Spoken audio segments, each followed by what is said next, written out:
The Reformed Gamers is brought to you 100% independent and ad-free thanks to our dear patrons over on patreon.com/thereformedgamers. To get yourself sweet perks such as early access to all of our episodes, special episodes of the podcast, and more, head over to patreon.com/thereformedgamers today and consider lending support to the show. Without further ado, let's hop into the show.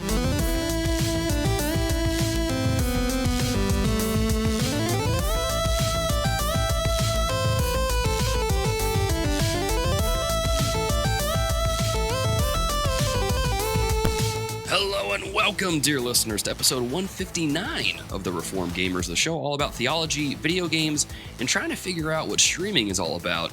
I'm your host, Logan, and joining me for this episode is Doostyn, but you probably know him as PastorDoostyn on Twitch. You can also find him on God Mode Activated's Pastors After Dark, streaming every Sunday night over on Twitch. Doostyn, man, welcome to the show. Hey, thanks. I'm happy to be here. Yeah, man. So for some of our dear listeners that maybe don't know you, I mean, we interact on Twitter, so maybe people that listen to the show and interact on Twitter probably know who you are. But kind of tell the dear listeners real quick, who you are, what you do on Twitch, where people can find you, what you stream, all that fun stuff. Yeah. So, hi, dear listeners. I'm PastorDoostyn. I'll give you the intro that I always say at the beginning of all of my streams. I always say, hey, what's up, everybody? My name's PastorDoostyn. I'm a real pastor who plays Smash Bros, Doom, and everything in between, all with the intention of sharing God's love with the gaming world because I believe God loves gamers, and so do I. So that's how I always start my streams, because that's the mission statement right there. That's awesome. But yeah, I'm a real life pastor. I've been in ministry for, my wife and I are starting our 12th year as children's pastors and associate pastors. So we kind of do a dual role, which, goes into a 3 and 4 and 5 and 6 and 12,000 roles. You know how that goes. You wear all the hats. But, I'm familiar. Yeah, exactly. Anyone in ministry knows what that's about. Oh, yeah. You run the buses. I pay the bills. I clean the toilets. I do the whatever. You do the stuff. But yeah, so real life pastor. But I've actually next month I'll be coming up on 1 year of being on Twitch and doing this whole streaming thing. So this is still a relatively new journey for me. But yeah, I'm on Twitch about 3 or 4 days a week. I try to stream Friday through Monday. So Friday, Saturday, Sunday, Monday, play a wide variety of games. Like I said, Smash Bros, Doom, and everything in between. But yeah, I've been on there and just really trying to, connect with gamers all over the place in many different kind of fields and different, what's the word I'm looking for? Different gaming communities, kind of like there's a whole specific community just of Doom fans, old school Doom fans, and all these different kind of people that I'm trying to reach out to, bring the message of God's love, but hang out, get to, just meet people. And I've been able to meet people all over the world doing this. It's been such a cool journey. And really seeing God do some amazing things in people, in me. So it's been awesome, man. I'm really enjoying this, and happy to share about it today, and maybe inspire some other people to reach out and just see what this is all about. Yeah, man. Right on. That's awesome. I'm excited to have you here. When we were asking our listeners what are some topics or who are some people we want to have on the show in 2020, probably the most requested thing we got was streamers. And so I was like, okay, I know this guy, PastorDoostyn. He's a Doom fan. Let's get him on here. But, you mentioning that you're a Doom fan, I've got to ask, are you excited for Doom Eternal?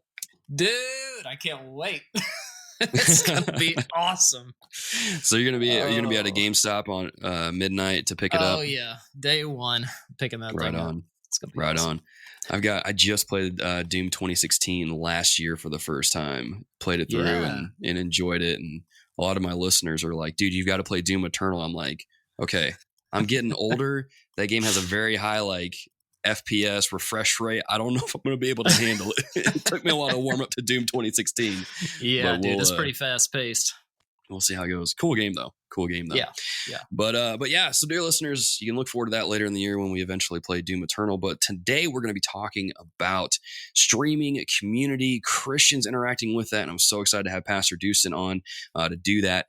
But a little bit of housekeeping before we get into the show. The day that we're recording, January 10th, is our official launch date 5 years ago. So this is literally our 5-year anniversary.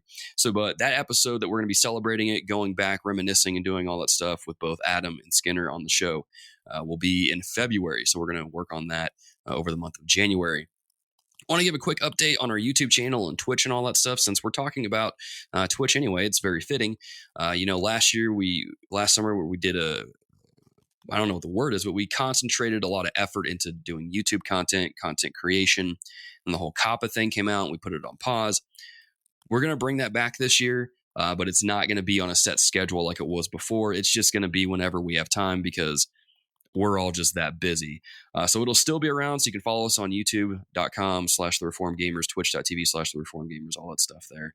And then, of course, now that I'm thinking about it, links to Pastor Doostyn's socials and Twitch and all that will be in your show notes so you can see that. So you can go follow him on those platforms. I also want to give you guys a surprise. Bonus episode is going to be dropping before January is over. It's going to be over the game Control. I'll talk about that a little bit later because I just got the platinum trophy for it. But the usual stuff, join our Discord channel. Link is in your show notes. If you want to support what we do here, you can follow us on Patreon and pledge support there. And also leave a rating and review of our show on your podcast app of choice. Or if you're on Podchaser, which is a site I just found out about literally 14 minutes ago before we started recording, you can review us on there and follow us and all that fun stuff. But let's go ahead and get started off with the show here with a little bit of what have we been playing. Doostyn, man, what have you been getting into? What have you been playing lately? Dude, so before I even answer that, I want to say congratulations on 5 years. Oh, thanks, That's man. incredible. Yeah, awesome, man. I did not expect us to make it this far, but here we are. So dude, that's huge. It's only by God's grace. Yeah. Hey, that is so cool. And also, while you were just doing the housekeeping, I went ahead and I rated the podcast on the podcast app. So I realized I hadn't done that. Awesome. Thanks, man. But yeah, what have we been playing? So it seems like all of any spare time I have lately has been sunk into Pokemon. Yes. Dude, I've been all in Pokemon Shield. Man, it's so fun. It's like it brings me back to being a kid almost, it feels like, Yeah. It's been fun to explore. And then in Gen 6, I really got into the competitive aspect of it. And so I started learning about the metas and building teams and stuff like that. So I didn't play much of Gen 7. I did one playthrough and then sold my 3DS. But I've really been diving into this and building teams and working on that. So that's been super fun to learn and all that kind of stuff. It's addicting. It's been taking up my time, but it's fun. Last night, did you just see the expansion pass and all that stuff they just announced yesterday? What do you think? Dude. Man, I'm so excited for that. They're bringing back 200 Pokemon that didn't make it in the original games, which is huge. I know a lot of the bring back the national decks people are going to be happy about that. My whole thing with that is, dude, I'm pumped. I'm excited. But as long as they can keep it as balanced as it feels right now, I'm pumped. If, Landorus and Heatran come back and start running the show again, then, but it is what it is. But yeah, no, and I love how in the two new expansions or the areas that are coming out, they're both like free camera, like the wild area. Dude, yeah, I'm so happy about that. It looks awesome. It really does. It really does. So been playing a lot of that. Then a couple of games that I've finished in the last couple of months that, man, they really sunk their teeth into me was Bloodstained. Dude, that's a cool Bloodstained game. was so good. Like, did you finish it? Yeah, it's the first game. Yeah, get this. I'm not a completionist type person. I'm not one that goes and gets all the trophies. I'm not the platinum guy like you. I hear you. But that's the first game I 100%ed since Ocarina of Time. Oh wow! so it's been a while since I've been that into a game where I've done every single thing, and Bloodstained had me that obsessed with it. I did every single thing. Wow. So it's super, super fun. And I'm really excited because for the last several months, I've had a gaming PC and I've been playing everything on my PC. But just in the past couple of months, I made a switch. I sold the gaming PC and now I'm primarily just playing on my Switch and on Xbox One X. And so I have Bloodstained on my Xbox now, so I get to do it all again. And I'm not even mad. I'm excited about it. I think I heard several of our dear listeners that are like those PCMR folks like gasp in horror at hearing you say you sold your PC. Well, see, the whole thing with that was like, because my whole life I've been a console gamer. And then whenever I started this stream thing, I was like, okay, if I'm a streamer, like by default, I have to be a PC gamer, so I better just get one and figure it out. But I kept doing terrible in like FPS games and stuff. I'm like, dude, I'm just struggling learning this mouse and keyboard thing. Finally, I said, why fight it? Forget it. I'm not gonna be the best in the world at Call of Duty anyway. I just want to have fun with it. I'm going back to console. So that was my rationale in that. But no, I get it, man. Yeah. So that was that. But Bloodstained was one, and then, dude, The Messenger. Have you played The Messenger? I think I know which one this is. You have a ninja and you have like a little red floating monster thing floating you. Yeah. That's following you, right? Yeah. Okay. Yeah. Oh man, that game, dude. I like at first I was just thinking it was going to be, Ninja Gaiden 2.0, right. Ninja Gaiden in 2019 or whatever it came out. But dude, it becomes so much more than that. It's a great game, super fun, very charming and witty, very, very funny. But then about halfway through, the entire game like flips on its head and becomes a Metroidvania. It's wow. What? Yeah, you don't see it coming. It's and I'm sorry if I spoil things, but man, it's good. So good. It's like, I'm enjoying this game. I'm loving it. But now, like, man, I got to keep going. I got to see where this goes. It reinvigorates you completely several hours in. So it was an incredible game. I really, really, really enjoyed it. Huh. I know I have it on Switch. I don't think I got to the point when it became to a Metroidvania. I was still, I can't even remember where I was. I know there was underwater stuff going on, but that was all I remember. I'll have to get back into it. I didn't know it did the little switcheroo thing like that. That's cool. It does. It's very cool. Right on. Well, dear listeners, y'all know if you listen to the last episode, my goal for 2020 is 20 platinums in 2020. And I got to say, I'm making pretty good progress on it. I got 2 platinums since the last recording. I got a platinum in Untitled Goose Game, so that gets our platinum seal of approval. It's a fun game. The speedrunning trophies were actually a lot of fun. Very challenging, but a lot of fun. And then I also got the platinum for a game called Control. Now, dear listeners, if you've been to the website, you've seen my review. There were things about the game I liked, but overall I was pretty frustrated with the game. But I got to say, this is a rare occurrence. Normally, when you go to complete a game, you wind up hating the game because you play it a different way than what you're used to. You have to go do collectibles and all that jazz. But what's weird is getting the platinum trophy for this game made me appreciate it more. So I don't know where I'm at with Control. I don't know if it's not going to be my game of the year. Like, I'm not going to go back and change that. But I will say this: go check it out. It's well worth playing. I mean, you're going to hear about it in our bonus episode later this month. But yeah, cool game. The side stuff in that game with the different bosses and things that you got to fight, it's super challenging, but super I can't talk. Words are hard. Super rewarding.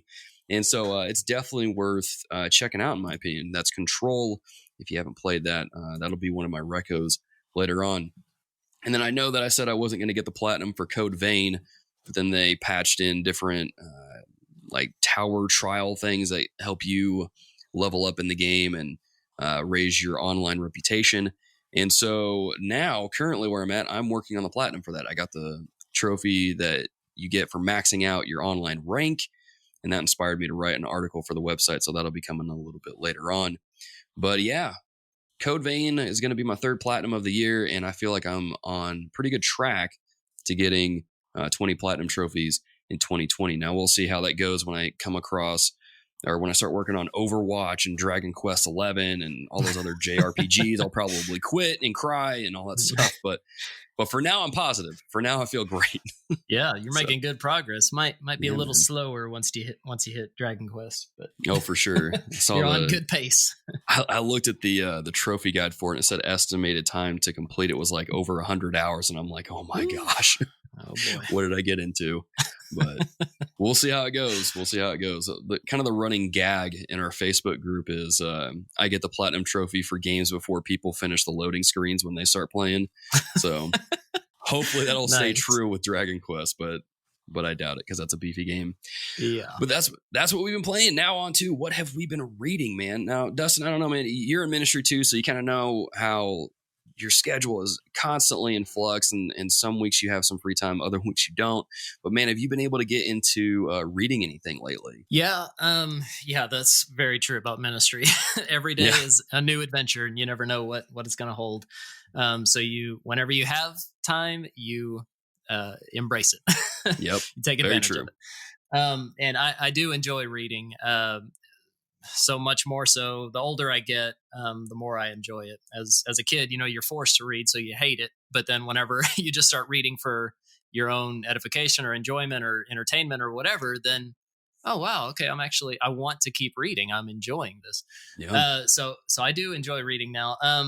Couple things that I've been reading, something really that stood out to me. I'll give you a couple things. One is from Book of Colossians, chapter 2. Man, I was reading like the whole book. It's a short book, but man, this section between verses 11 and 15 just really, man, kind of opened my eyes to, man, how major the cross is. Like, I mean, we all know, right? We get it, but dude, there's just so much that was accomplished in that moment, in the sacrifice of Jesus, what he did for us. I mean, he completely removes the record of sin.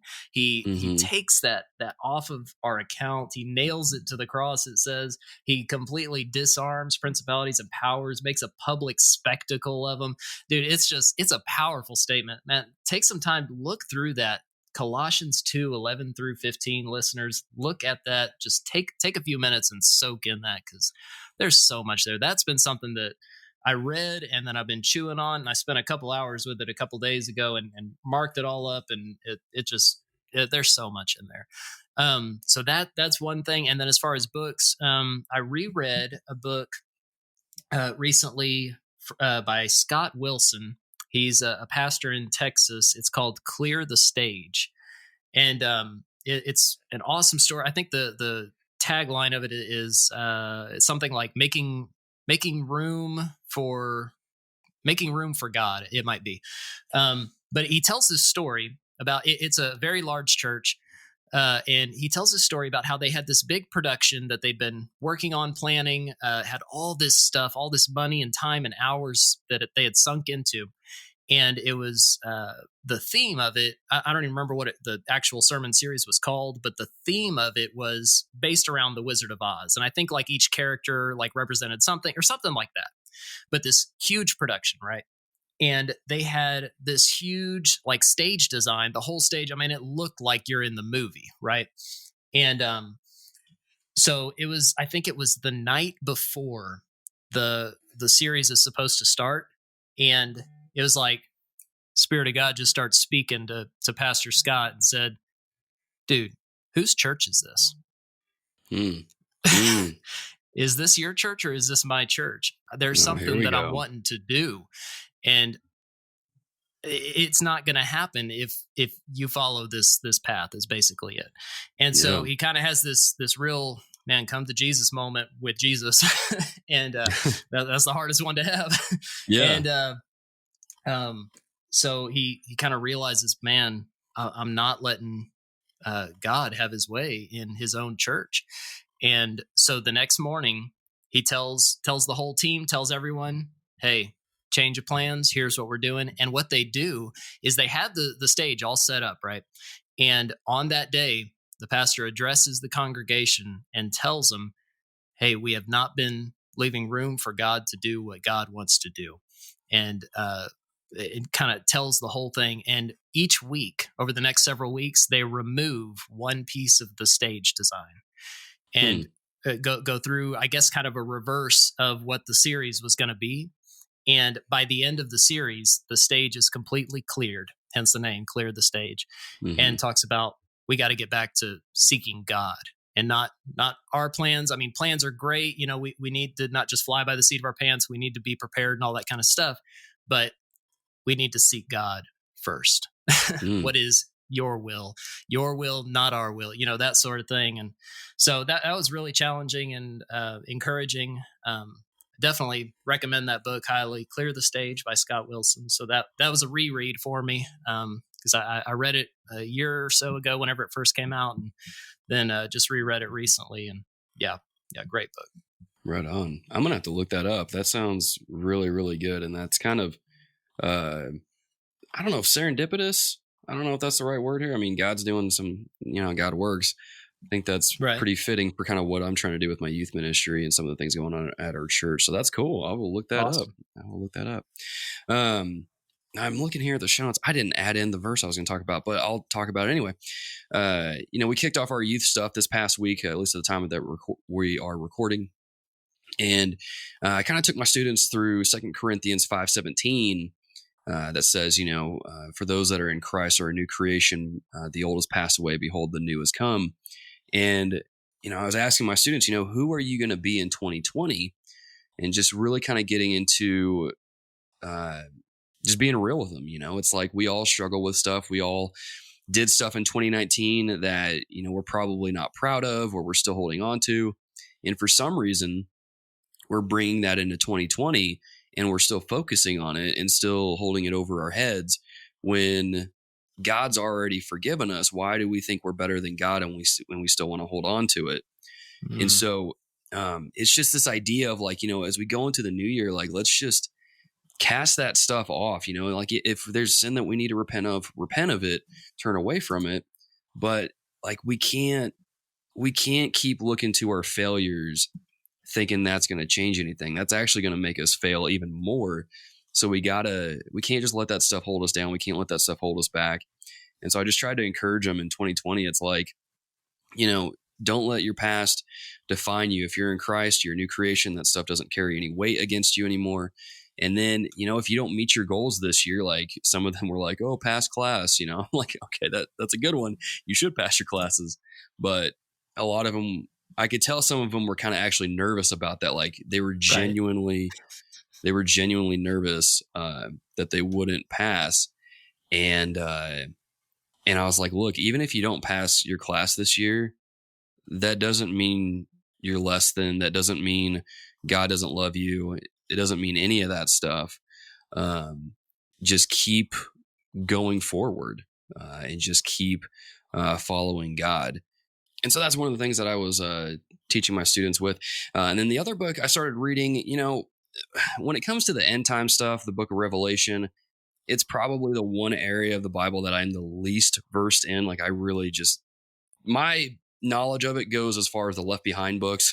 Yeah. And so it's not really as deep as what it needs to be. So I'm trying to study Revelation a little bit more, trying to understand it as best as I possibly can.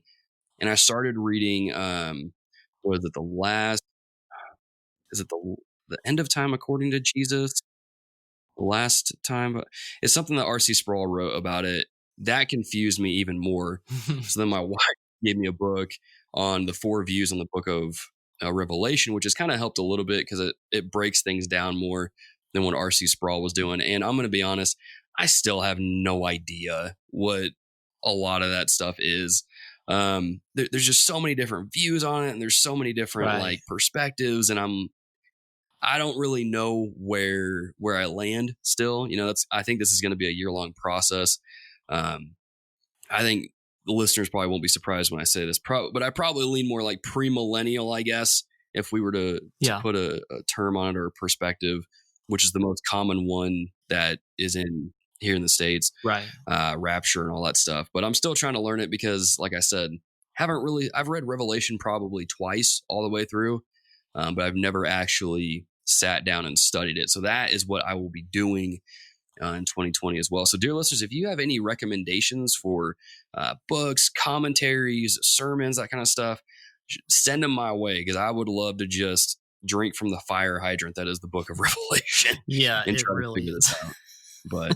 But yeah, I was telling my students, like, I know when you read stuff in the Bible, it can be intimidating, especially when you get to Revelation. Right. But that shouldn't stop you from studying it. Right. And so I was like, I guess I better back up what I say. And so I better study this book and figure it out, or try to figure it out, I should say. Yeah. So that's what I'll be doing. Well, you'll be busy. Because that's tough. Dude, I can't remember. I've definitely been. I can't remember which one it is, but there's one of the major commentaries out there that just doesn't even do Revelation. They're like, no, forget it. I'm just not even gonna go there. It's just like, tough. That's funny. Like, I'm not even gonna try. Forget it. Yeah, just forget it. I'll just be one of many views. And something that that I've talked about, I think on stream before. We've kind of talked about that sort of stuff, and or that topic came up, and I said, here's what I think, and here's what other people think, and blah blah blah. And we've kind of gone over a lot of the major views and interpretations of things. I said, but at the end of the day, more than likely, we're probably all wrong. So, because think about the first coming of Jesus.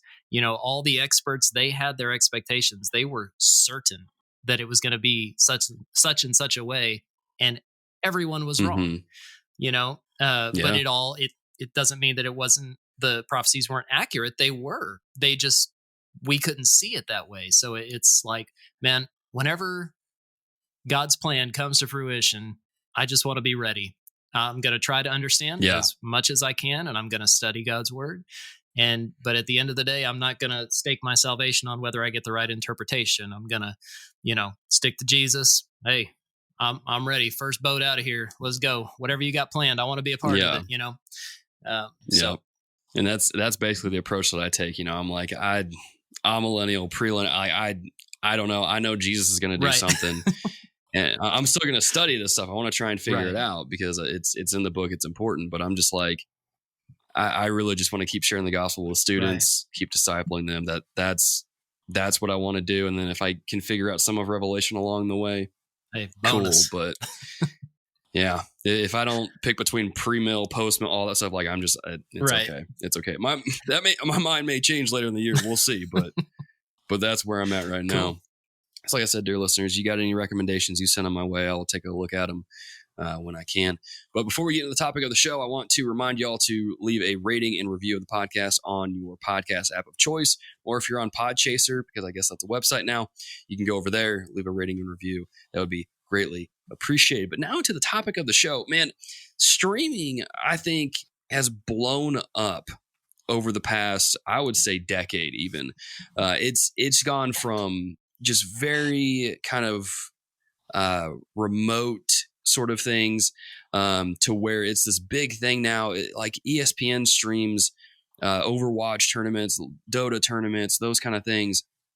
And so you've seen streaming become this big thing, and you've got people in different communities like Fortnite. You've got Ninja, Tim the Tapman, which is funny because I remember watching Tim the Tapman when he was back in his apartment working for it was some sort of like children's services thing. Wow. And he had the long hair and all that. And now he's married. He has a kid. He's like a big time streamer. It's crazy to see it blow up. And man, it's what's been kind of cool, especially as we've gotten more involved on Twitter, is coming across, folks like you and what is it? Is it Dr. Heels? Yeah. Yeah. Him, Till Truth, Stay at Home Gamer, and some of the other people. I know I'm forgetting people, so please don't get mad at me, folks. It's been cool to see you guys, because you guys are approaching streaming in a different way, but in a way like it's cool because it's similar, but you're taking advantage of the platform for the gospel. Right. And so, man, I got to know, at least for you, like, how did you even get into streaming? Did you start on Twitch? Did you start somewhere else? Like, what was your story with that? Yeah. So, kind of the way that I got started in all this was about a year ago, about last January. It was actually my wife who brought up the idea she said, "Hey, have you ever thought about combining your love for gaming and your love for Jesus?" I was like, "No, not really. I mean, how would I do that?" But so I started thinking about it. She said, "Well, take some time, think about it, pray about it." So I said, "Okay." So I started praying about it, and I've learned that the Holy Spirit's voice often sounds like my wife's voice. So Yeah, as soon as I can relate to that. yeah, as soon as I started praying, I was like, "Man, this is it. There is a world out there. This whole streaming space. There's millions and millions of gamers out there, many of which are lost or in darkness or just totally clueless to the reality of the gospel and all this kind of stuff." And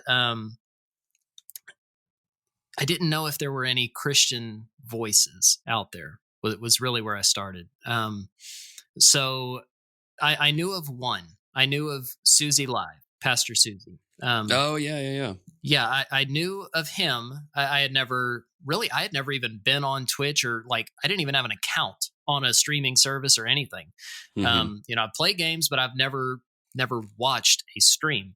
So started looking into that and kind of seeing what he was doing, and I was like, okay, so he's out there, he's awesome, he's partnered on Twitch and all this kind of stuff. He's got this whole God Squad church. I mean, he's got this thing going on, and that's awesome.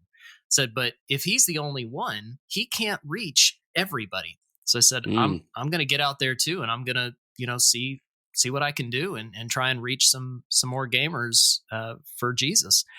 And so figured out what I needed to do, all the streaming stuff, set that up, and got rolling. My very first stream ever was a Doom stream. I played Doom 2 Right on. in my bedroom, and all I remember is I think I had like 2 different people come by. One of them was a total troll. And I don't remember what the other one was. And I was like, well, okay, let's go. And so my first stream was February 15th of 2019. So we're coming up on a year Oh, wow.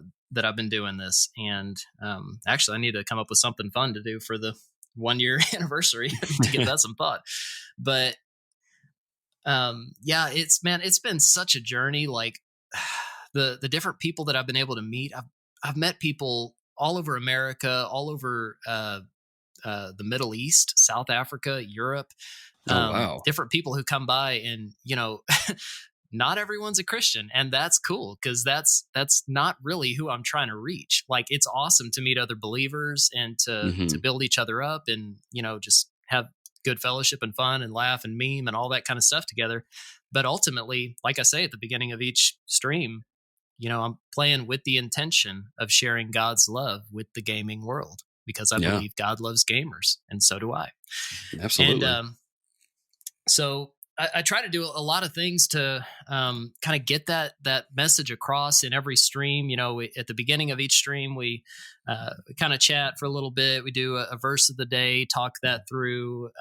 We do have a prayer time where I'm taking prayer requests, and we're just spending a few times going to God with them. And it's a teaching moment for non-believers. Like, hey, there's nothing magic in these words I'm saying.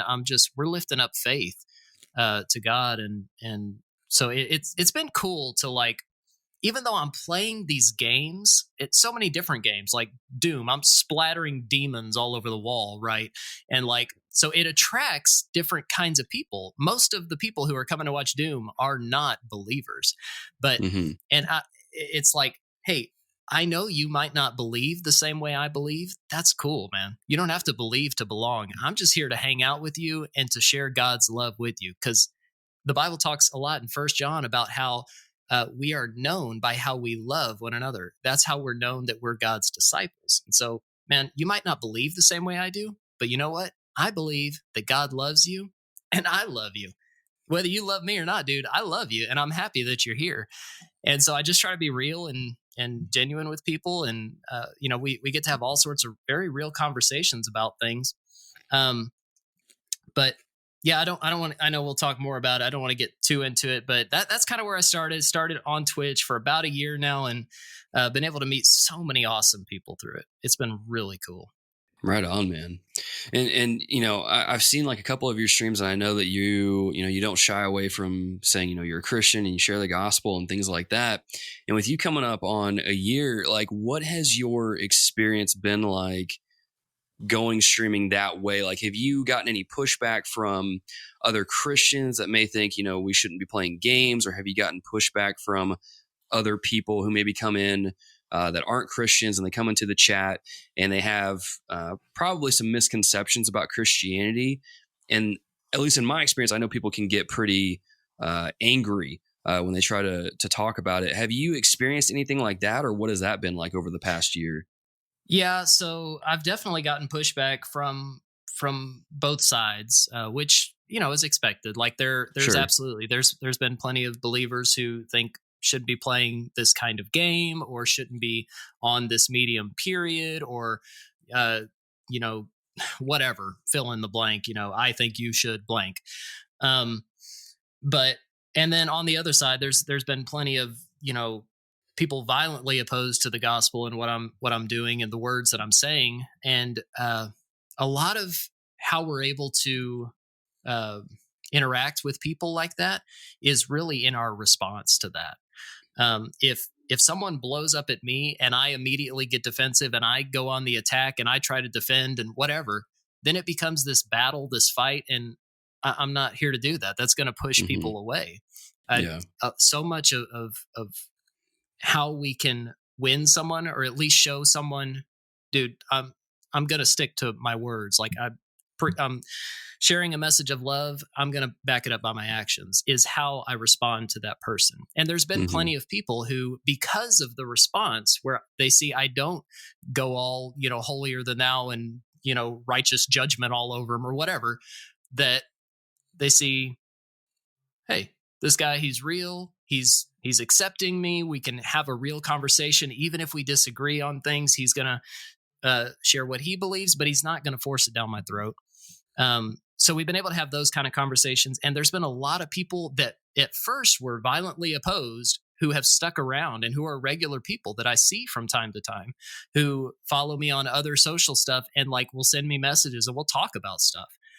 So that's been a really cool thing. Like people, I never expected to be able to meet someone like this. And there's been many where they still, they haven't been born again. We could say that, but they're open to what I'm trying to share with them.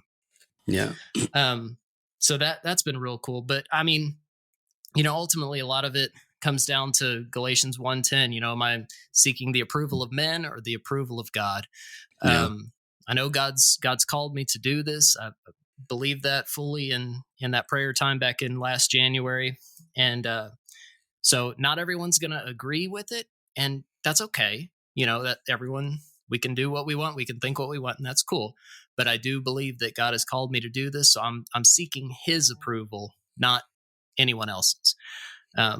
So that's kind of been the approach. And I think, we can kind of go overboard either way. Like I know there's some people out there who, because they're streaming or because they have a camera or microphone on, it's like just 100% all Jesus, Jesus, Jesus, Jesus, Jesus, preach, preach, preach, preach, preach. And that's cool. And that's great.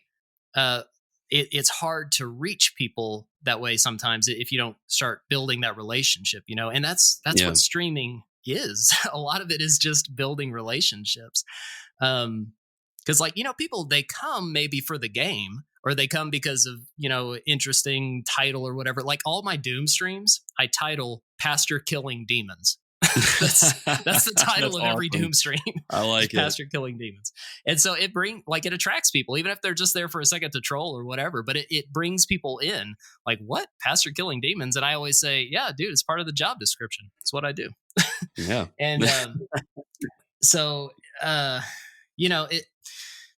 streaming is about building those relationships, because they come to see the game, but ultimately if they're not connecting with you as a person, they're going to go somewhere else where they can interact, where they can do that kind of thing. Because otherwise I'll just go watch a YouTube video gameplay or whatever, but I can interact with a real person on the other side of that microphone, that camera. So I take advantage of that and just try to make friends, really. Yeah, man. I'm making friends with people and sharing the gospel with them, just like I would any friend in real life. So it's been super cool, man. Yeah. And I think that's one of the cool things about streaming, at least in my time that I've participated in it and followed different people, is that, we're all, because we all have this kind of inner sense of belonging. We want to belong somewhere. And something that I've noticed with folks like you, Till Truth, Susie, you guys constantly reinforce this thing like, hey, even if you're not a Christian, it's okay. You can hang out. Let's talk. And it gives people this sense of belonging that maybe they didn't get at a church they went to this past Sunday.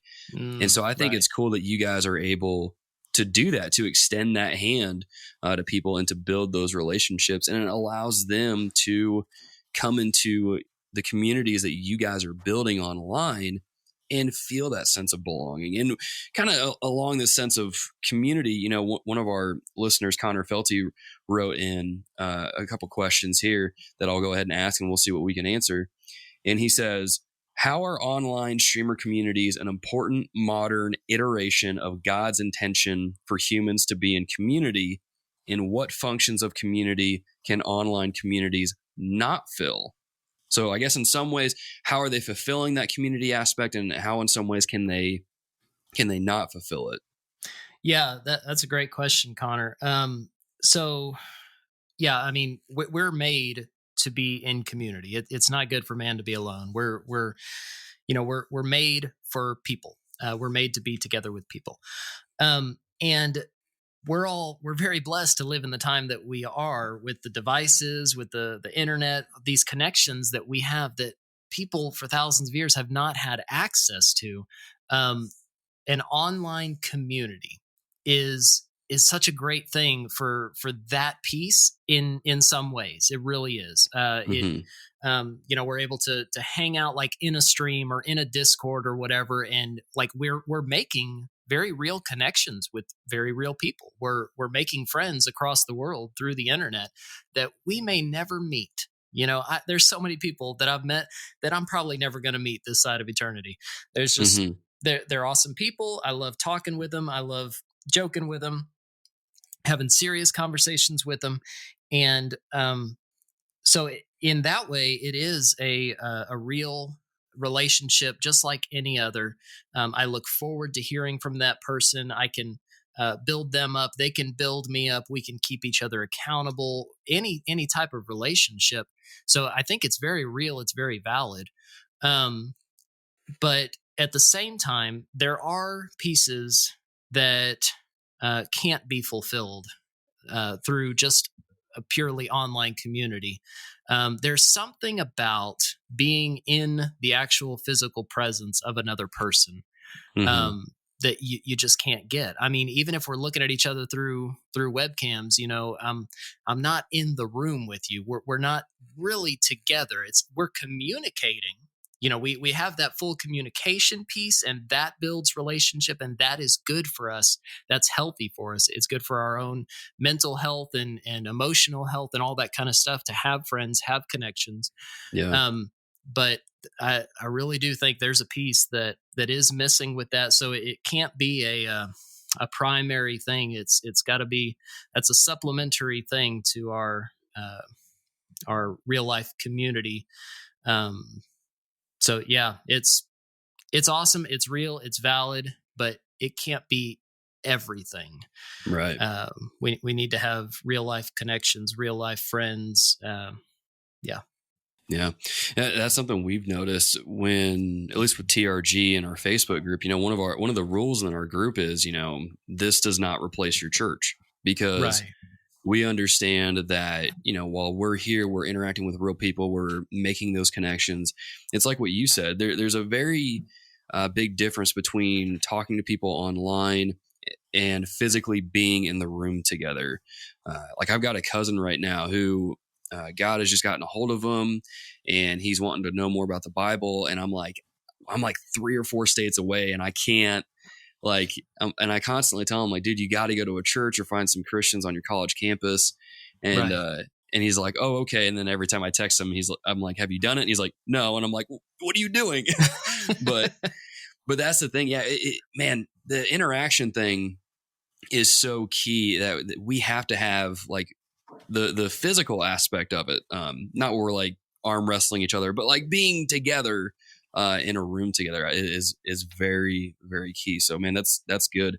That's good. Right. Thoughts. Cause like even just in our conversation here, we're just hearing each other, and there's part of that where we can interact and we can kind of feel each other and everything. But man, you can, like, if you're in the room together, you can read a person so much more. You can really connect with them in a way that we just can't over the internet.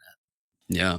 And I think that's what makes interacting on the internet so hard is you can't read the person's like micro expressions. You can't hear their tone. Mm-hmm. And so I know for me, I have a hard time discerning if people are being sarcastic or they're being rude, or if they're just trying to make a joke and have some fun. And yeah, that's a huge thing. I think with streaming, it kind of helps with that. But even then, there's still an aspect of that difficulty because you're just reading people in chat. So it's hard to read that tone. So there are some positives to it for sure. Absolutely. And I like that you went over that. Now, I kind of want to backtrack a little bit, because we talked about Doom earlier and a couple other games and things like that. And it got me thinking, as Christians, what kind of content should we stream? Because I know when I started streaming for TRG, I didn't want to stream M-rated games because I wanted to keep things family friendly. I didn't want people jumping into the stream that are underage and they're seeing me play Resident Evil 2 and like there's zombies like ripping off my arm or something. Not that happens in the game. Just giving you an example, dear listeners. Right. And we got a question from Infinity Bros podcast on Twitter. And they asked, what are our thoughts on playing, streaming morally ambiguous or violent games? And to add to that too, or what about playing with people streamers that may cuss or be inappropriate? Do you guys think that would hinder your ministry? And have you had opportunities that you may not have otherwise? So I know that's kind of a loaded question, so we'll just unpack it. How do you approach playing games on stream that might be considered morally ambiguous or might be a little too violent, or how do you approach that? Right. So I'm very grateful on Twitch for the family friendly tag. Yeah. It helps me in this very area. If I'm playing I used to stream on Thursday nights. I used to stream scary games because I don't like scary games. So most of the entertainment comes from me falling out of my chair. Yeah. And so on those nights, and still on Doom, even though it's an old game, graphics wise, it's no big deal. I still, just because of the subject matter, I turn off the family friendly filter. And that helps a little bit just with the audience piece, like who am I trying to attract? When I'm playing Pokemon, when I'm playing Smash, when I'm playing retro stuff, when I'm playing whatever else, family friendly's on, and it's cool because a lot of times I'll read messages in chat from someone who says, "Hey, I've been here for the last hour." They haven't said anything, but I've been here for the last hour. I've been watching with my kids, and thank you for truly being a family friendly streamer. There's a lot of people who have the tag and then we have to change the stream because something happens. But so when I have that family friendly filter on, I'm very conscious of that. And it's not like if I'm playing Doom, I'm over here like cussing and drinking and whatever, it's not like that, but it's just like the subject matter. Who am I trying to reach? I'm trying to reach the Doom community. And now the message that I'm sharing, it's exactly the same every day, no matter what I'm playing. My tone, my approach, my everything is the same. So like as far as playing or streaming violent games or morally ambiguous, those kind of games, it's one of the, we've had the conversation a lot about this on stream. Like, is it okay for a Christian to play X game? And I think a lot of it comes back to, what Paul says, that'll, everything may, I'm blanking on it. Help me out. Everything may not be. I know what you're talking about. It's on the tip of my tongue.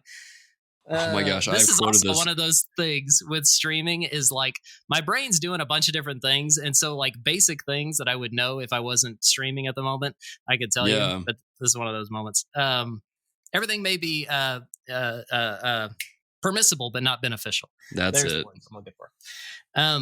So it seems like to me one of those things, if you're a baby Christian, if you're someone who isn't like rooted in the word yet, can't separate fantasy from reality, can't make those kind of distinctions, then I would advise don't play the these certain kind of games, because you don't want to be influenced. Because although it's almost seems like a mystical whatever, there is a spiritual piece to these things where if you don't know the truth, if you're not rooted and grounded in Christ, there it's almost like you can be influenced in a way. Yeah, And I know that can come off kind of weird too, just me saying like, oh well, you think you're at a point where you can do whatever you want. No, you still there's got to be a balance there, I think. right. There's certain games I won't play, and I won't like push that conviction on anyone else. That's a personal conviction. Like for example, on stream, I played Resident Evil 2, the remake. I've never played a Resident Evil game, so that was the first time I played it. I loved it. It was fun.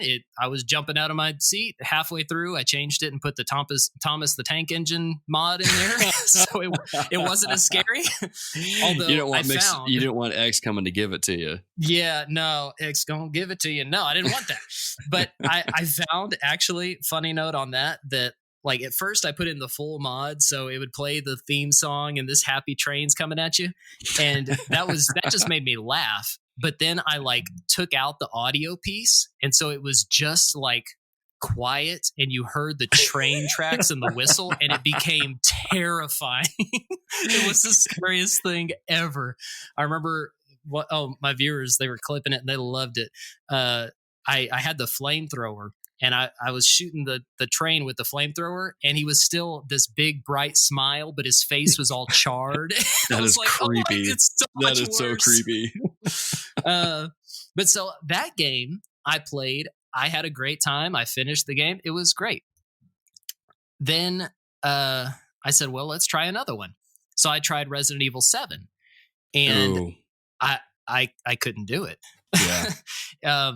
It wasn't that I was scared. It's that I felt very uneasy the whole time I was playing. And I was like, I'm not going to say no one should play this. If you like this game, cool, go for it. But I can't play this. Yeah. So I had to turn that one off. I still own it. I have like 2 hours put into it, and I'll probably never touch it again. So it's one of those things. I think it is kind of a personal conviction piece. As far as playing it yourself, I do have to be more conscious with what I'm streaming, because I'm trying to reach an audience. Right. And so now you could take the opposite approach to that argument and say, well, there's a whole community out there of people who love Resident Evil 7 that you could reach. And I get that, but I personally just can't bring myself to play the game. So, I see both sides of that, but I still have to be able to be myself, to enjoy it, to feel good about what I'm doing. And I just wouldn't with that particular game. So, I mean, you have to be mindful of what you're playing and who you're trying to reach with it. Yeah. And that kind of reminds me of the conversation that me and Marty had in the previous episode when we were talking about what games do we play with our students, what games do we not play, and it's one of those things where, my students know I like Mortal Kombat. I just like the mechanics. I think it's built really well. I try not to do the fatalities because they just keep getting worse. But I told my students, hey, I've got Injustice 2. Let's play that instead. I think that would be way better for the time and what we're doing and things like that. And I'll mention this again, maybe I'm wrong. Maybe I need to not play Mortal Kombat, but I like that you brought it in. It really goes back to, I think it's Romans 14 specifically, where it talks about the conscience. And this is something that we've said multiple times. If you're playing a game and you feel bothered by it, you don't need to play it. Right. Contrary to popular belief, you don't have to play everything. You don't have to like all the games that other people like. I know that's kind of shocking, but yeah, it's one of those things. And even No. and even with Resident Evil 7, like, I remember when I first played that, and I didn't like it because it was way too scary. I didn't know if they started going into supernatural stuff instead of doing the biological virus stuff like they did in the past games. And it just really bothered me. And then I think it was last year, I played through the whole game. And even when I finished it, I was like, I don't know that I really gained anything out of playing this. Like I genuinely felt bad because I played through the whole game, and I didn't like what it was putting forth. But Resident Evil 2, I can play through multiple times because it's kind of bonkers and off the wall, and like none of it makes sense, and it's kind of goofy, especially if you put Thomas the Tank Engine in there. But but like, yeah, it's really one of those things you really just kind of, I guess it's like what you did. You went back to your mission statement, your goal, what you're wanting to do and what you're wanting to accomplish. And if a game didn't fit that, then it doesn't need to be played. That's good. I like that. And so, it's on that very note, there's a part of me that's very worried about Doom Eternal. I've even said on stream, the Doom community, they know I love old school Doom. I had a blast playing Doom 2016. It was fun. It was fast. It was gory. It was edgy, but I never felt worried or bothered. It always felt like an action game first, which is what Doom has always been. Right. The thing in Doom Eternal, and I told stream, I said, dude, day one, I'm picking it up. We're playing this thing. But I said, if it gets to a point where it feels like Resident Evil 7 did for me, then even though it's Doom, even though I love it, even though I just spent $60 on it, I'm putting it down. Because the thing that bothers me, or that I shouldn't say bothers because I don't know yet. We don't know. But the thing that worries me is that heaven is going to be a big piece of Doom I didn't Eternal. know that. Yeah. I don't know in what capacity. They haven't elaborated on that statement. So I don't know what that's going to look like. But if that goes bad, then I'm out. And they know that. So we'll see. And I think that's good for you to kind of set that expectation with your viewers, like, hey, I enjoy this game, but my faith comes first. If I'm bothered by this, I'm not. And what I found, especially like during my college years where I kind of did a similar thing with some of my friends, people tend to respect you a lot more for doing that than going against that. At least that's what I've found. So that's cool that you set that expectation with your viewers. Now, one of the other things that Infinity Bros asked was, when it comes to collabing with people, and I think this is where people can get into some hot water, is collabing with people who may cuss or, I don't know, maybe have questionable content on their streams, that kind of thing. I say people get into hot water with this because you see this all the time when you see like Skillets touring with Pantera or something like that. People get up in arms and like, oh, they're losing their faith. And it's like, no, they're not, So what has been your kind of like, have you ever had to make that decision? Do you have any kind of philosophy that would back that up? I mean, what are your thoughts on that? Especially if like, let's take Fortnite, for example. Okay. So if you're playing Fortnite and you're playing with randos online, you never know who you're going to get. And if I'm playing Fortnite, family friendly filters on, I'm trying to reach a very wide, broad audience, not a very specific community. And the message, the mission stays the same. So if I'm talking with this person and they start, dropping F-bombs or whatever, I'll remind them once, say, hey, I'm streaming this right now. It's a family friendly thing. And most people are cool. Most people, oh yeah, hey, sorry, man. Oh, hey, get that loot box, whatever. And we're good. But, sometimes people don't, and that's okay. I mute them, and sorry about that, chat. Yeah. Won't happen again. Let's move forward. Because ultimately you can't control what other people are going to do and say. But then as far as like intentionally collaborating with people, I had one time I did a collaboration with an old friend of mine who used to be in church, used to be a believer, and just has been out doing their own thing for a while now, but they're trying to build up a YouTube channel and knew that I was starting this stream thing. This was kind of early on, and said, "Hey, could we do something together?" And I was like, "Yeah, sure. I'd love to." And so we did. And I know that he's not where he needs to be with the Lord. And I mean, he's got a filthy mouth, all that kind of stuff, and is kind of opposed to God and all that. I understand that. He told me beforehand, he said, "Now, I know what you're trying to do, and that's awesome. So I'm going to behave." Was basically how he said it. "I'm going to behave." And I was like, "Hey, that's cool, man. I want you to be real." But yeah, I get it. And I appreciate that. And he did. And so we were able to have, real conversations about stuff while we're playing. We were playing Fortnite. And so while we were playing and just goofing off, whatever, we were able to have good, real conversations about faith, about God, about the church, whatever, all those kind of things. So that was good. That was healthy. I haven't gone out of my way to do collaboration with anyone who's like violently opposed to Christianity or who every other word's an F-bomb. I haven't been in that position. So I can't speak to that specifically, but those are my experiences so far with that. Ultimately, a lot of it does just come back to who I'm trying to reach and the mission that I'm on.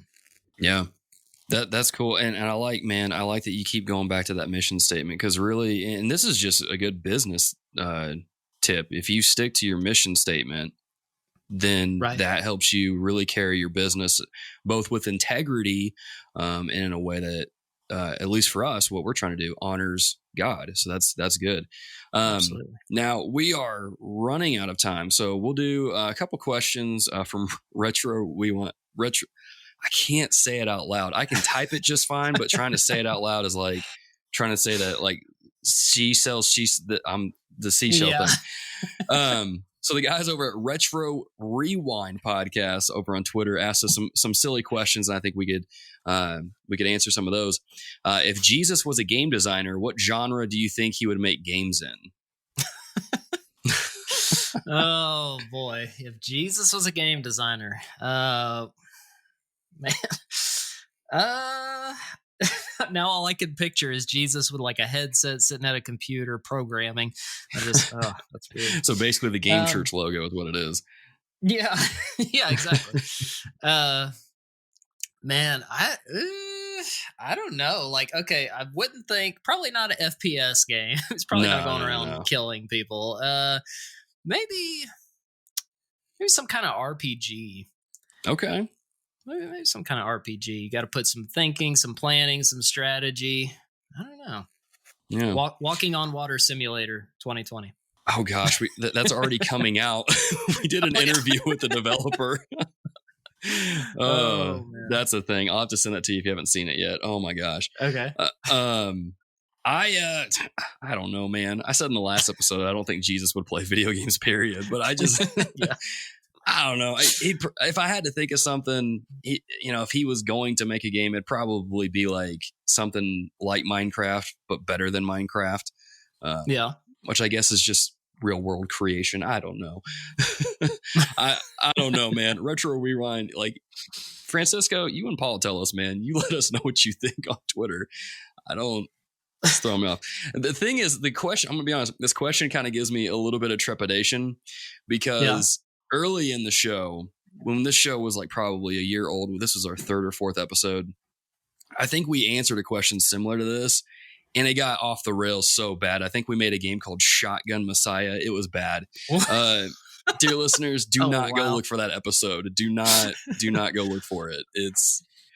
Oh man. The next question they ask is, what Seinfeld character would you want in a 2v2 FPS match against Logan? Why you gotta fight me? Okay, so I guess we both pick our Seinfeld character. Are you familiar with Seinfeld? I am. I'm calling dibs on Kramer out of the gate. Okay. You got Kramer, then I'm going Newman. I'm bringing Newman in. Yeah. Okay. I think Newman, he's evil, he's diabolical, he's crafty, He could probably set up some pretty good shots, depending on what game we're playing. So. He would definitely be camping. He'd be sitting in a corner, hiding, camping, just picking people off. I feel like Kramer would, like, if me and him went into a game, he would have no understanding of the game whatsoever, but he would still manage to somehow get like a lot of kills or control a lot of points or something just by being completely zany. So probably. that's one of the reasons why I picked Kramer, because I just feel like he would do some crazy things. But man, just thanks Retro Rewind for the questions. So the last question, man, I want to ask, because we talked about how when you were searching out Christian streamers, you found Susie, and he was kind of really one of the only people out doing it at the time. But looking over the years at how a lot of Christians have gotten into the streaming community and have made a intentional effort to reach out, build a community, and share the gospel, man, what do you see kind of looking back at where Christians were with streaming to where they are now and looking to the future, man? What do you see the future of Christians? Well, let's do this. What do you see the future of streaming looking like? And then what kind of encouragement would you give for Christians out there that might want to get into streaming, but they don't really know what to do? Yeah. So it really has been evolving even over this year that I've been in it. Whenever I first came into it, the only one that I knew of was Susie, but I pretty quickly I met a lot of other believers who had the same feeling like God had called them to this, the same kind of mission. And it was really cool. It's been awesome to hear everyone's stories because we all have very similar stories, not knowing that anyone else was out there doing this. And we all just kind of have come together and, hey, I'm trying to reach the world. Hey, you're doing that too. Let's do it together. And so there's different communities. We mentioned at the beginning, one that I'm a part of, God Mode Activated, is a community that I'm a part of, but there's so many others out there who all have this same mission to reach the gaming world for God. And it's I think really a lot of it goes back to what we call the Great Commission, that we're called to go into all the world preaching the gospel to every creature. And so that's something that God called us to do, that Jesus told us to do. We all have a responsibility to share the hope of Christ that he's put in us. We have a responsibility to share that. And I love how the Bible talks about how we are the light of the world, and no one takes a lamp and puts it under a basket. They put it on the lampstand and it gives light to the whole house. So I preached a message at my church not too long ago called Be the Light. And in there, I was talking about the lampstand specifically. I said, we all have the same light. The light doesn't change from person to person. It's the message. It's God. It's Jesus. But our lampstands are different. My lampstand may be different than your lampstand, but we all have a way to shine that light. I said, I've always felt like as a pastor, it was kind of a cop-out answer to say, like, how are you reaching the world? How are you influencing others? And I say, well, every week, I get up here, I preach, I, love these people, I shepherd these people. And it felt like, but it's because it's my job. Right. I didn't feel like I was doing my part, even though I was like, reaching people and seeing people born again, baptizing people, all that stuff. But once this whole streaming thing started, I felt like God gave me a lampstand to shine that light on. And with a piece of encouragement for other believers and Christians out there is, man, we've all got a story to tell. We've all got a message to share, and ask God, seek God about what is my lampstand? How can I get that message out? What gifts, abilities, talents, desires, passions do I have that I can use for your glory, that I can use to spread your gospel? And if you're into gaming and technology and all that kind of stuff, even if you're not into gaming, dude, there's like just chatting and stuff is a whole thing, so like there's so many different ways you can be creative with this, but we all have that light to share. So seek God and how you can share that with the world, with a little device in our pocket. We can get on, we can make a video, we can tweet something out, we can go on, do a live stream, we can play a video game that we love. There's so many ways available to us. We just have to do it. We have to do something with what God's given us. So, I mean, that would be my encouragement in there is seek God first, because ultimately you don't want to just have an idea and try something. If it's not God, then you're going to be on your own. It's going to be a little tougher. But if you feel like God has called you to this thing, he's going to help you do it. So, man, that's awesome. That's awesome. I think that's a great place to land the plane. And dear listeners, hopefully that is encouraging to you to get out there and to, use the gifts and abilities that God's given you for his glory and to share his message. Man, I love that lampstand analogy. Are you cool if I borrow that with some of my students? Okay. Hey, nothing's new under the sun, man. Take it. That is rad. That is rad. Well, man, dude, let me roll out the carpet for you real quick. I mean, how can people connect with you? What are some ways that people can find you out? Yeah. So on Twitch, my username is PastorDoostyn, twitch.tv/PastorDoostyn. I stream Fridays through Mondays. I'll try to update my schedule on there. It seems like it's always changing because ministry life and 4 kids and whatever else, it's just busy. But yeah, look me up on Twitch. I'd love to see all of you stop by for a stream. Just hang out with us. It's not like I try to say all the time, especially whenever I'm praying at the beginning, is I don't want this to be the Pastor Doostyn show. Let's use this to glorify God. So don't just come to watch, but come and hang out and help me to reach people. As people are stopping by in the chat, man, let's just share some light with somebody, encourage somebody. I'm on Facebook, Twitter, Instagram, Snapchat. Everything is the same username, Pastor Doostyn, spelled the same way. So anywhere that you're active, that you would like to hang out with me, I'm active on all of them. Find me there, Pastor Doostyn. I'd love to connect with you. Been doing some cool things, verse of the days. I've been doing videos on all the major social things. Let me say one more thing about something cool we're doing on Twitch. That'll be the last little promo thing that I say on there, but it's been really cool. I had this idea for in 2020 as I was dreaming and thinking and praying about where I wanted the stream to go. And I said, man, let's read the Bible in 2020, like the whole thing. Okay. So we have this goal to read through the entire Bible on stream in 2020. So I set it up with a couple different camera angles and stuff where you can see the whole book. You can see me turning the pages, everything, and you can still see me in the corner and whatever.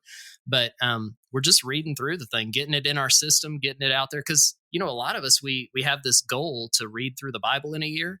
Mm-hmm. But, Leviticus is hard. Yes, it is. Leviticus is hard. Yes, it is. So we're just pretty much we just pick a book and say, hey, we're reading this one at the end of stream today. So we've done 2 so far. We've read through Ruth and we've read through James, and we're just knocking them out. We got 60 or we've got 2 down, 64 to go, but we're going to try to get the whole message out through the stream in 2020. So come by for that too. It's really cool. I'd love to see you guys there. That's awesome. Well, dear listeners, links to all that stuff will be in your show notes, so feel free to check that out in your podcast app, or if you're listening on the website, it'll be right down there if you scroll down a little ways. Now, before we head out, we got 2 more things left to do. This is our second episode of the month, and that means it is our Patron Thank You episode. All of the dear listeners that support us on Patreon, we want to thank you so much for your support, helping us keep the lights on, keep the internet going. May not be the best internet, but it stays on for the most part. But want to shout you out. Want to thank you guys so much for this. And those people are Alex Castellanos, Andrew Steedman, Ashley Cronenbitter, Caleb Schmidt, Christopher Commander, Colin Gregory, Connor Felty, David Matthews, Derek Smith, Eric Bryant, Gareth Evans, Jake Walker, James Barker, Jesse Penu, Joanne Monroe, Josh Broccolo, Clay Brandon, Luke Strain, Mark Fromey, Matthew White Chocolate McDougal, Melvin Benson, who's our newest dear supporter, man. Appreciate you. Shout out to him over at Cinematic Doctrine. Micah Hendrick, Michael Toller, Nate McKeever, Ryan1701E, and Wesley Ray. Guys and gals, thank you so much for supporting us over on patreon.com/thereformedgamers and all that stuff. Now, man, we have this segment of the show before we head out. some recos, some recommendations, man. What should our dear listeners check out after they finish listening to this episode? Yeah. So a couple things I've already mentioned before, but I'll recommend them to you now, is if you haven't played The Messenger, dude, go get that game. It's cheap and it's incredible. If you like indie style games, Metroidvanias, Ninja Gaiden, skill-based but platformer, and with amazing music, by the way. I listen to that on Spotify all the time, the soundtrack. Yeah, definitely check out The Messenger. I think it's on I think it's not on Xbox, but I think it's on everything else: PC, PS4, and Switch. Okay. If I remember right. I don't know why it's not on Xbox, but I think that's accurate. But yeah, check that out. The book that I mentioned earlier by Scott Wilson, Clear the Stage. Awesome story, very challenging and encouraging at the same time. Definitely check that out. And then Big 7. Okay, so this is something that I've done at camp for the last several years. It's a drink that I invented, and you got to try it. Okay, check this out. Next time you're at a soda fountain, get a big cup and put a quarter of it, put Big Red, and the other 3/4 put 7-Up. It's the most amazing drink ever, dude. It's because Big Red, it's good, but it's like drinking a candy, it's so sweet and has such a strong flavor. But dude, if you dilute it with 7-Up or Sprite or whatever, it's incredible. So I did it at camp one time, and everyone was like, "What are you doing?" And I said, "I don't know, just trying it." And so I did that, and I was like, "Dude, y'all got to try this." And so now all the kids, all the youth, everyone, and they're telling their friends, everyone, we're all always drinking Big 7. Anytime we're on a trip or whatever, we got soda fountains around, we're all getting Big 7. Dude, try Big 7. Awesome. You will be happy. I will put that in my back pocket for when we go to camp in July, and I will probably freak some kids out with that. But that sounds awesome. I look forward to trying that. As far as my recos go, Connor Felty, one of our listeners, he wrote in a question for this episode. He wrote an article that just got published on lovethynerd.com. You can check the link in your show notes. The article is titled Two Sides of Faith in Red Dead Redemption 2. Pretty cool article. You guys can go check that out. Read it down below. Definitely go check it out and support one of our dear listeners. My other reco is something I mentioned earlier, is the game Control. Check it out.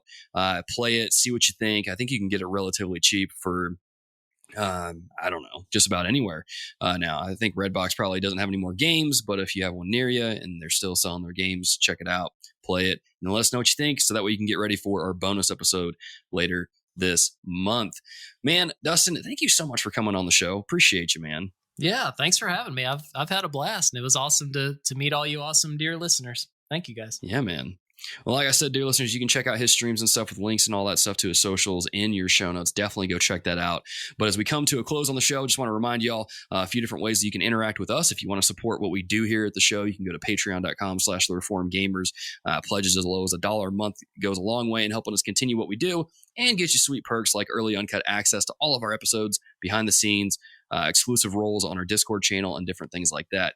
You can follow us on YouTube at youtube.com/thereformedgamers. You can follow us on Twitch at twitch.tv/thereformedgamers.